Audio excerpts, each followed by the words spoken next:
This right here is one of the most appreciated crop sensor lens on the market, and I mean from all camera systems. But what makes this pretty unassuming little thing so appealing? Let's find out.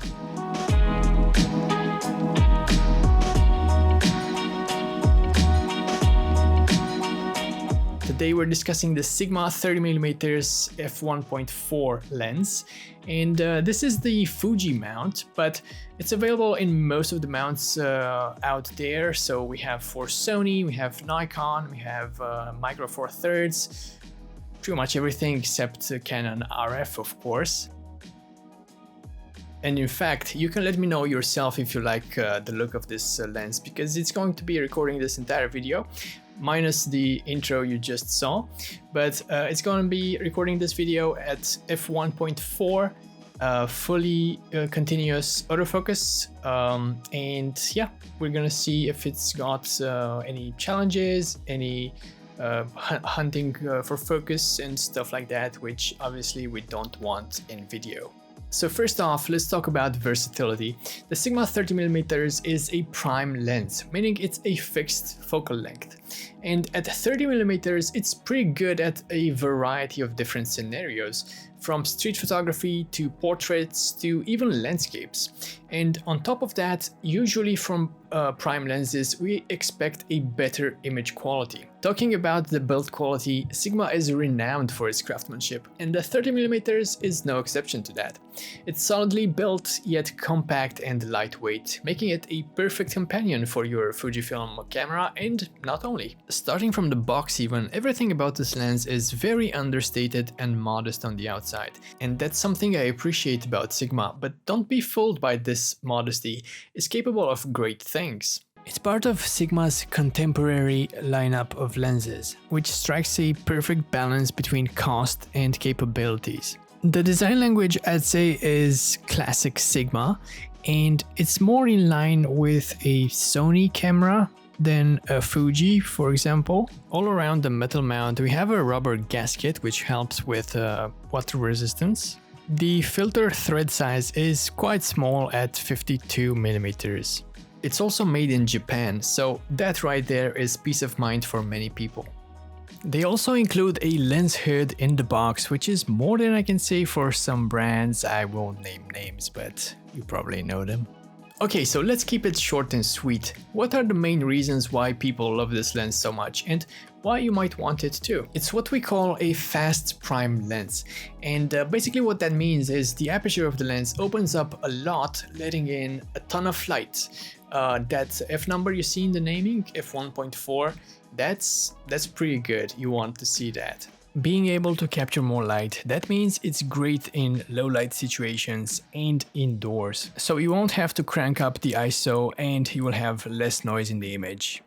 And of course, not only for low light photos, but for the bokeh it produces, the shallow depth of field, and the background blur you see in photos. This lens is capable of doing some amazing bokeh, and that's a thing people really like. Having such a shallow depth of field, this opens up new realms of possibilities, especially with subject separation.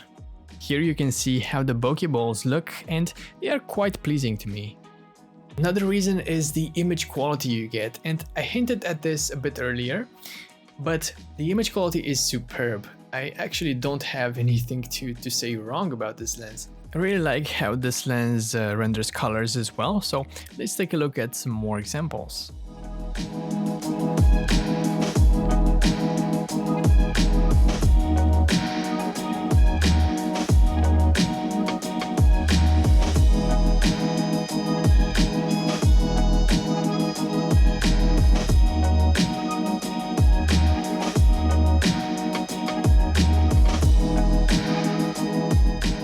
And the clarity of it, man, this is a sharp lens. If you are worried about it being sharp or not, believe me, it is. Now, as with any lens, wide open at f1.4, it will get a bit softer, but really not that much. One thing to mention is that the minimum focus distance is 30 centimeters, so this is about as close as you can get to your subject. So yeah, not a macro photography lens by any stretch of the imagination. Another big thing and a concern with third-party lenses sometimes is the autofocus. And on this one, it works great. I hope you can see from this video. And yeah, no worries. So I was testing in video how the autofocus shifts from a near to a far away subject.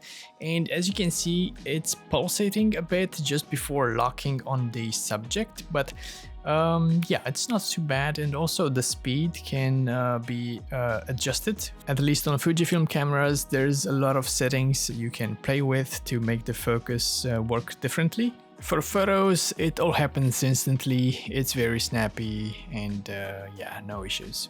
Also, there are no issues with flares on this one, which is a concern again sometimes with cheaper lenses and even with very expensive lenses, which you wouldn't really expect to, but it's sometimes the case. And I'll be honest, probably one of the biggest reasons, in combination with what I've said till now, is the price. The price is very, very reasonable for what you get, and it's around $300. Sigma doesn't call this lens waterproof or anything, but it does have a rubber gasket at the mount, which will really help with dust and water resistance at least.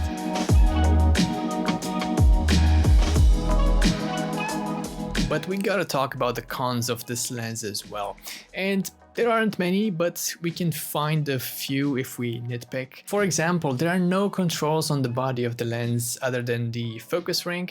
And that means you won't have any kind of tactile feel, which is kind of a big deal and a big part of the Fujifilm experience. And Fuji shooters really like their aperture rings on their lenses, so you won't get that here.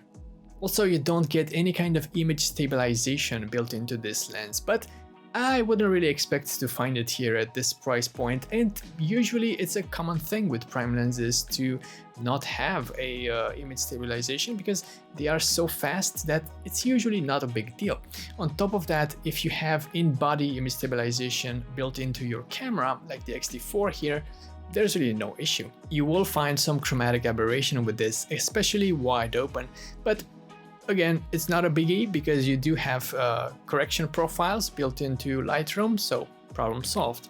And the last con on my list is it not sexy enough maybe for some people? And that's obviously highly subjective and doesn't really have any impact on your photos. But yeah, it's not as cool looking as some vintage Fuji lenses maybe. Some people care about that. Some people don't, but yeah. In conclusion, if you're looking to take your photography to the next level, I'd say you can't go wrong with the Sigma 30mm f1.4. With its versatility, great image quality, and also reliable performance and autofocus, it's sure to become one of your go-to favorites on any shoot. So I hope that was helpful, or at least a tiny bit entertaining. Yeah, let me know what you think. Thanks for watching, and I'll catch you in the next one. Peace.